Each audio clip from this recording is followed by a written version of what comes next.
Everyone, in this video, I'm going to show how to create a read-only user in SQL Server for use with Cortex.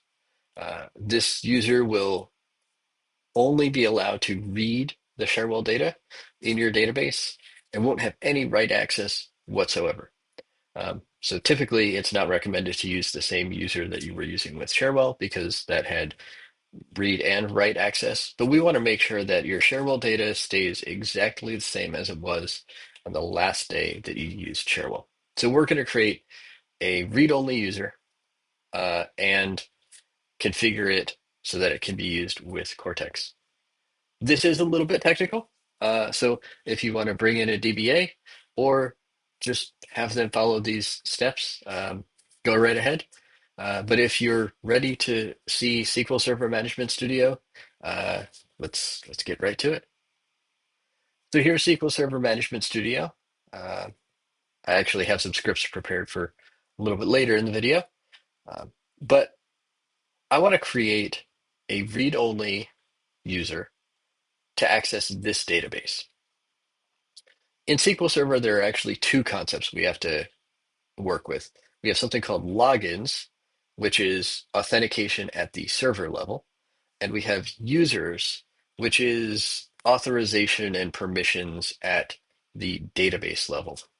We have to create both. We have to create a mapping between the two.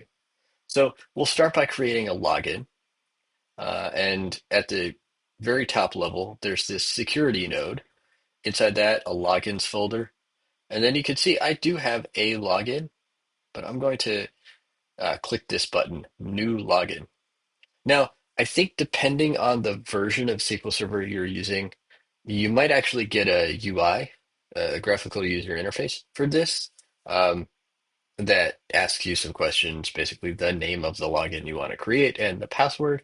But I'm connected to an Azure database, and I think that's why I'm getting a set of SQL scripts, which basically asks the same questions. It asks me the name of the login that I want to create and the password that I want to give it. So at this point, I can just hit execute because I've filled in these details. Now, if I refresh the list of logins, we see the Cortex login that I just created shows up in the list. Now, let's move over to databases. So this is the database that I want to add access to. It also has a security node and a users folder, except it's users this time, not logins. Logins are at the server level, users are at the database level. So I need to create a user uh, for this particular database. So I could right click and click new user, and that pulls up this script here, which asks a few more questions. First up is the name of the user that I want to create. Now it's typical to create a user with the same name as the login that it's mapped to. So in this case, I just populated that with Cortex.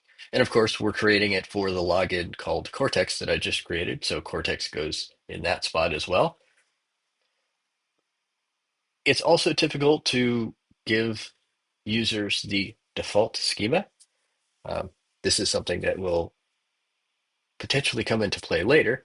But let's just stick with the defaults. You do actually have to populate something in this script. It gives you kind of some options that you might want to use. You have to specify that you want to assign the default schema. And then we'll go down to this part down at the bottom, which is where we grant specific permissions to that user. So the second parameter is the name of the user that we want to grant permissions to. And the first parameter is the role that we want to grant to that user. Now, I never remember what the names of these roles are, so you can look down underneath the users node to roles and then database roles. By default, this script populates with the DB owner role. That gives basically total control to the database. And that's, of course, not what we want. We specifically want read-only access. So the role that we want is DB underscore data reader. And you can see that's what I put in here.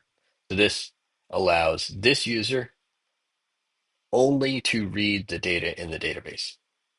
So with that, we'll run that script It's completed successfully.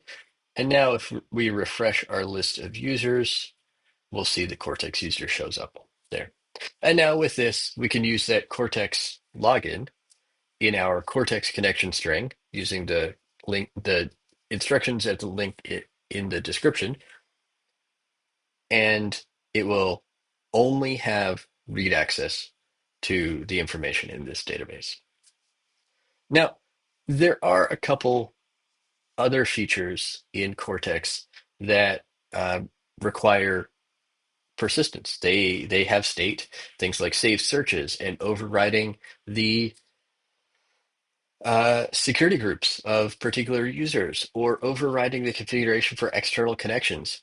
If you want to use one of those features and you want to configure a user to be able to write to parts of the database, but not other parts, uh, click this card over here and no, over here. Click this card over here and I'll walk you through that process. Thanks for watching, and I'll see you in the next one.